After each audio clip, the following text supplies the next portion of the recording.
without further ado, I mean, he's not a myth. He's a real person. He is a legend, though. Mr. Nucko from nucksmemes. How's it going, brother?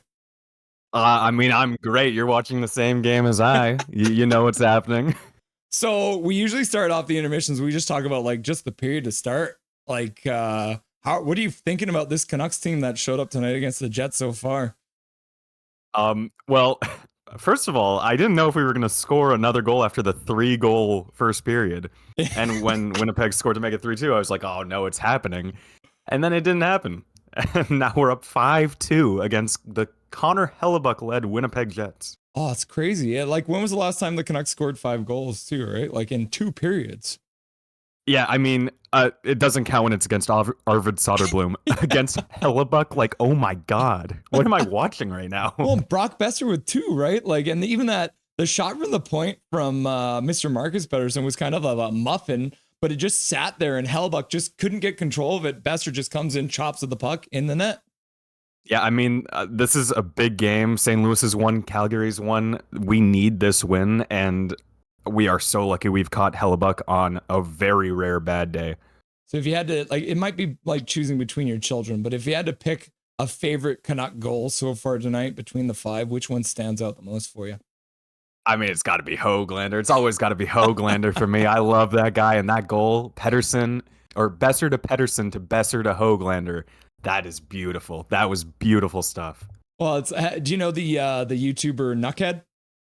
I do, yeah. Because that's like my favorite thing about Höglander scoring is you know that Nuckhead's going to be screaming in his next video, right? Big hog.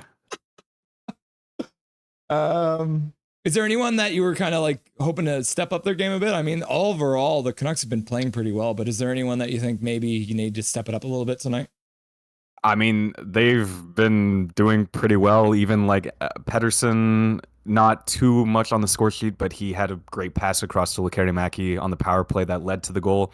I'd say the one guy I want to see more from, maybe, possibly, is Jake DeBrusk. He does have an assist today, but other than that, hasn't been doing a whole lot of stuff, and he's one of the guys that I really want to get going down the stretch because we need him to be producing. But really, if the game ends 5-2, we could play the most boring third period of all time. Yeah. I don't care. I'm happy. Well, it's funny too because I think Höglander has an assist as well tonight, so 2.9 for Höglander too, which you don't see a lot of. But it's funny too because before every game, we always do here on Nothing Is Perfect, we do the stats that you want but you don't really need. And so I look up who's the highest scoring Canuck against the team that we're playing that night. Höglander is actually currently has more goals against Winnipeg than anyone else, and he increased it tonight. So now he has 10 goals against the Winnipeg Jets in his career. Yeah. It's crazy, right? Like, I think that happens sometimes, though, with some guys, right? They just have that one team that they always score against, right? And for some reason, for him, it's Connor Hellebuck's team. But I do remember a couple years ago, he had 2 goals against Winnipeg. And Winnipeg pulled their goalie. And I think at that time, Travis Green was our coach. And Travis Green didn't send out Höglander for the Hattie. And I was so mad. I was yelling at my TV. But hopefully we can. I want a Besser Hattie so bad. That would be so nice. Yeah, but we're on Hattie I'm happy watch with now. how it's gone. I thought this was a guaranteed loss. I'm going to be honest. Yeah. Like looking at no Garland, no Hedel, I was not confident. Yeah, no, I was like, I don't even want to stream tonight. Like, I just expect the Canucks to get absolutely lambasted by every aspect of, like the last time we played them, Connor had 3 goals in the first period, a natural hat trick against this team, and all of a sudden he looks like he's made a paper out there. Yeah, I mean, it was one of the most unwatchable games of the season so far. I left at second intermission of that game and went for a walk to clear my head before coming back so I could watch Nils Höglander score in the third. But yeah, no, it's been great. I mean, like there was a time where Winnipeg was really turning up the heat, and it looked like the classic Canucks game where they play well for a bit, but then they just sit back and they get decimated, and then they decide to step up again. This is how they need to play for the last 14 games plus 1 period of the season if we want a chance at playoffs. And if we make the playoffs, we're probably playing these Winnipeg Jets. So then I guess for the third period, then are you looking for the Canucks to keep the foot on the pedal, or like what kind of style do you think they're coming out with?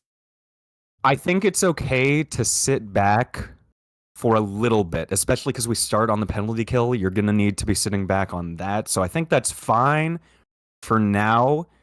if Winnipeg is to get a goal, I'm not that comfortable with a 2-goal lead against them, so I would want them to change up the strategy a little bit. Like, this is not a safe lead. No. Vancouver has blown leads. Winnipeg is a great team with great offensive players. This isn't safe yet, but I'm okay with them sitting back for a little bit, see how long they can push the period in a boring style. But that's tough to play against the Jets. They're powerful. I feel like the Canucks are getting kind of outmuscled in this game a little bit. It's going to be tough to stop them if they start to get on a heater. So they just got to be tight. They got to play tight. They have great defense right now. So hopefully, and I mean, Lankinen's made a bunch of great saves too. I just need to keep it going. We just simply need to win this game so bad. Doesn't it feel so good that we're having to decide between Mancini and DPD instead of like whatever spare parts they've called up from the AHL? Yeah, I remember the days of Brad Hunt. That was Derek Pouliot too. And now we're deciding between Elias Pettersson and Victor Mancini. I mean, it's insane we've gotten to the point where the defense is like the least of the Canucks' problems. It's quite beautiful. Even the guys who haven't made the league yet too, right? You're looking at like Kudratsev looks like he could be a good piece.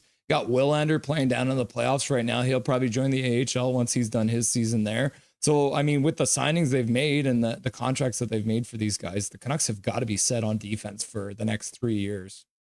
Yeah, that's what I'm thinking. I mean, we got Marcus Pettersson locked up long term. We got Quinn Hughes on his contract for another 2 seasons after that. We've got Hronek locked up very long term, and we still got Myers for another 2 seasons after this. I mean, our defense is like really set. We don't really need to explore that a whole lot in free agency. I think I think they might get one more piece, or they re-sign Derek Forbert, but we're not going to see a total overhaul on defense. And why would you when it looks this good? Yeah.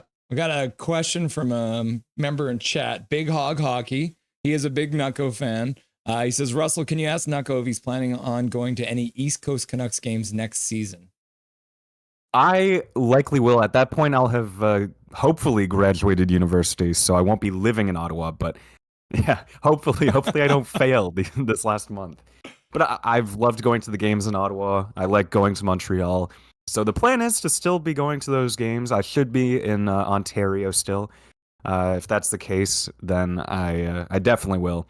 If I happen to have made the journey to Vancouver at that point, maybe I won't. But we'll have to see. Right now, it's looking like I definitely will. Yeah, Big Hog is actually the guy who we had at the Montreal game at the same game as you. He was broadcasting live. So he was, I guess next time you guys need to message each other on Instagram or something like that so you guys can meet up or something like that. Yeah. And I mean, we can both cheer for Big Hog together. Yeah. I was going to ask you how's the Pacific Perspective podcast going these days? Yeah, it's just kind of a podcast. Yeah, it's fun to yell at him. I mean, we had an episode a couple days ago. I was running on 14 hours of sleep across 3 days, so I did not give my greatest effort. But other than that, like, we've had some fun episodes. We had a very fun one recapping the trade deadline, and that was 2 episodes ago. And I mean, we're not running out of content. Vancouver's been providing a lot. Edmonton has had some very weird times, especially recently. They're destroying Utah right now, though, which is amazing for us. Really great to see. So at least we can bond with Oilers fans over what's happening tonight. Yeah. But yeah, no, the podcast is fun. I didn't expect myself to be doing a podcast this year, but I've been having fun doing it, and really, it's therapeutic to yell at him and call him stupid. Yeah. Oh, it's funny too, because even like doing these, we're obviously doing Canucks live streams, but we have fans from New York Rangers fans, we've got Montreal fans, we've got Columbus Blue Jacket fans. So now we've started to get a group of people who are cheering for other teams. So it's funny, depending on the combination of people who are in chat, like they'll be going at each other or they'll be supporting each other. And then everyone's like, okay, well, I'm cheering for you because this team needs to lose and blah, blah, blah. So it's always funny to see kind of like the politics of everyone trying to decide who to cheer for in such games. Yeah, and there's so much happening now too, because there are 4 teams in the West, and there's you can really pick whatever number you want that you think are still in it in the East. There's a lot going on there. So, I mean, tonight alone, there have been 6 different games that have wildcard implications. And I mean, if you want to think that Seattle and Anaheim have a chance, you can even stretch that to 8. Yeah. I don't. There have been 6 that definitely have wildcard implications. I mean, this is a really tight race for those last 2 spots in either conference. I got another question from one of our chat members. They're logged in under Jeremiah, but they're normally called People's First Yukon. We did ask you this last time, but I'll ask you again just for People's First. Can you ask Nucko what his favorite Canucks player is? Currently, it's so tough to answer because it kind of fluctuates between games. But I'm pretty consistently always cheering for Höglander, and he's been having a great 2025 despite the production not quite being there as much. I would say him, but there's also Kiefer Sherwood. There's also Dakota Joshua. I love all three of those guys, and I mean, like, there's just too many to choose from. I wish that Kuzmenko were still here so that the answer were more easy for me. But I would say if you ask me right now at this moment, and it might be a recency bias because he scored today, I would say Nils Höglander. Yeah. I mean, and even outside of his goal, like the effort he put in to get the puck out so they could even get that Besser goal is, you know, he gets the shadow assist, but I think, no, he actually ended up getting the assist on that one because he worked it free, right? Yeah. So, They were running, they've been running DeBrusque, Pettersson, Besser a little bit, and that sucks because none of those guys really have the speed, the energy to really provide a spark. Pettersson's been providing more of a spark recently, but his skating isn't as good. So putting Höglander there instead of DeBrusque and putting him with Pettersson and Besser to get into those dirty areas, get to the puck first, make those plays, I think that's perfect, and it's worked out so far today. They're obviously going to keep running with it for next game too, and I mean next game's a big one, so hopefully it can work out again there. Yeah, with St. Louis winning tonight, and that's the thing. You talk about the standings and wild card. We've been monitoring the standings as the night has gone on, and I think the standings itself has changed 3 times now with all the different games finishing up. So it's been an absolute. It's going to probably change again by the end of the night as well. So. Hopefully it does. Yeah, we're hoping so. It's just so weird. Like nobody's really tied entirely there, right? Because we've played one less game than St. Louis. Calgary's, I think, 2 points behind us if we win, and Utah's falling back a little bit, assuming they don't mount a 7-1 comeback. So it's weird. We're all so close, but nobody's like at the same exact mark. So we're in a good spot. It's hard to imagine with the way the season's gone and how it feels, but the Canucks, if they win this game, are in the best spot of any of the teams, which is pretty crazy, especially if they can win on Thursday against St. Louis. Yeah, I just pulled up the standing here for everyone to see. You can see St. Louis has played 69 games. They got 75 points. Calgary's played 67 games. They got 73 points. And the Canucks are at 67 with 73 points. Utah losing right now at 67 games at 71 points. So very easily with the win tonight, the Canucks can jump over both Calgary and St. Louis into that second wildcard spot and be holding it down for the time being, depending Calgary's game, whatever the next one will be.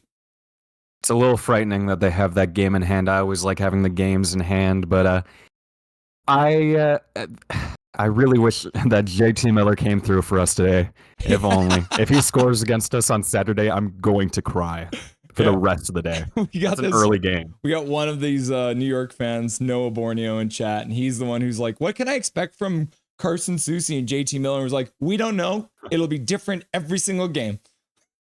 Yeah, I mean, they haven't been faring too well since trading for Carson Soucy, which you got to think there's some correlation there. Yeah, it's nice of them to get older and help us out. Yeah, thank goodness. We got a good pick for him, too. That is the first pick of the 3rd round. Yeah. I wanted to ask you, too, is Petey back? Oh, yeah. Oh, come on now. I mean, he's been just absolutely firing recently. He looks confident. He looks good. He looks like the guy we were meant to keep. And all the JT Miller fans who were like, oh, they traded the wrong guy after Miller got off to a great start with New York and Petey was struggling.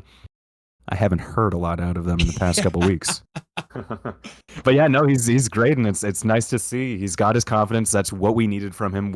I mean, it was always pretty obvious once he got his confidence, he could start going again. And he was still playing well defensively before the scoring came in, but now he's doing both, and he needs to do both. He can't just be a good defensive player forever, and he's turned it around. He's started scoring, and his goals have been nice too. They haven't been lucky at all. He's been working for them. So he's back. I will confidently say he's back, and he needs to remain back for the last stretch of the season, because other than Hughes, he's our most important player. Right. Yeah. I mean, if he's going to be our number 1 center, he's got to be firing on all cylinders. So Yeah.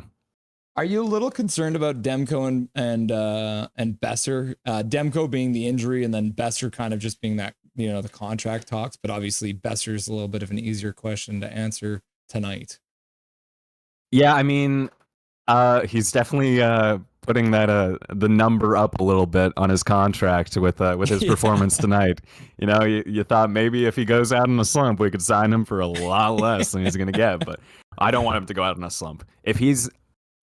I don't know if I'm concerned about it, because I would love to re-sign him. Even if we don't re-sign him, we have a lot of money, and there are a lot of other players in free agency that we could get. Maybe perhaps Nikolai Ehlers, who we are playing currently. He's been pretty good.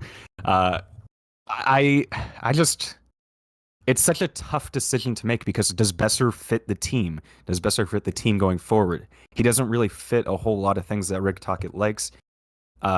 He just scores, and if he's not scoring, he's not doing a whole lot. If he has games like this, yes, re-sign him.